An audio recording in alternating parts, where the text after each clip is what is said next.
রূপপুর পারমাণবিক বিদ্যুৎ কেন্দ্র থেকে $500 কোটি বেশি আত্মসাৎ করেন ক্ষমতাচ্যুত প্রধানমন্ত্রী শেখ হাসিনা। গ্লোবাল ডিফেন্স কর্পের প্রতিবেদনে উঠে এসেছে এমন তথ্য। তারা জানায়, মালয়েশিয়ার একটি ব্যাংকের মাধ্যমে তাকে অর্থ আত্মসাতের সুযোগ করে দেয় প্রকল্প বাস্তবায়নকারী সংস্থা রোসাট্রম, যাতে মধ্যস্থতা করেন ভাগ্নি টিউলিপ সিদ্দিক। ইস্পাহানি পার্বণ, চিনি গুঁড়া চাল, অনন্য ঘ্রাণে, উৎসবে আয়োজনে।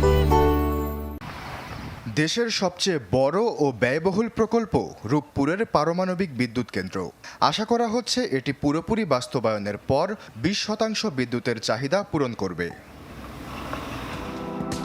সম্প্রতি এ বিষয়ে নিজস্ব অনুসন্ধানের ভিত্তিতে প্রতিবেদন প্রকাশ করেছে গ্লোবাল ডিফেন্স কর্পোরেশন নামে একটি পোর্টাল। এতে বলা হয়, রাশিয়ার সহযোগিতায় বিদ্যুৎ কেন্দ্রটির নির্মাণে খরচ ধরা হয় $1,265 কোটি, প্রয়োজনের তুলনায় যা অনেক বেশি, যাতে মালয়েশিয়ার এক ব্যাংকের মাধ্যমে শেখ হাসিনাকে এই বাজেট থেকে $500 কোটি আত্মসাতের সুযোগ করে দেয় প্রকল্প বাস্তবায়নকারী সংস্থা রোসাট্রম।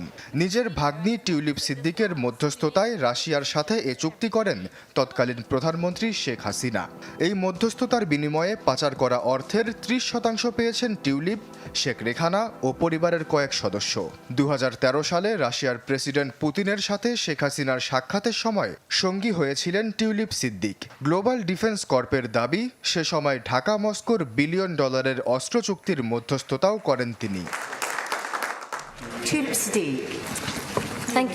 2009 সালে প্রচ্ছায়া লিমিটেড নামে একটি ভুয়া কোম্পানি চালু করেন টিউলিপ সিদ্দিক, তার মা শেখ রেহানা ও চাচা তৎকালীন প্রধানমন্ত্রীর প্রতিরক্ষা উপদেষ্টা তারিক আহমেদ সিদ্দিক। যুক্তরাষ্ট্রেও জুমানা ইনভেস্টমেন্ট নামে একটি কোম্পানি রয়েছে তাদের। গ্লোবাল ডিফেন্স কর্পের অভিযোগ, এই কোম্পানিগুলোর মাধ্যমেই বিভিন্ন দেশের অফশোর অ্যাকাউন্টে অর্থ পাচার করতেন Sheikh Hasina. Global defence corp নামে পোর্টালটি চালু হয় 2018 সালে। বিভিন্ন দেশের সামরিক ও প্রতিরক্ষা খাতে দুর্নীতির অনুসন্ধান করে থাকে তারা। বিশেষ করে চীন ও রাশিয়ার সামরিক শক্তির বিস্তার রোধে পশ্চিমা ঢাল হয়ে কাজ করে এটি।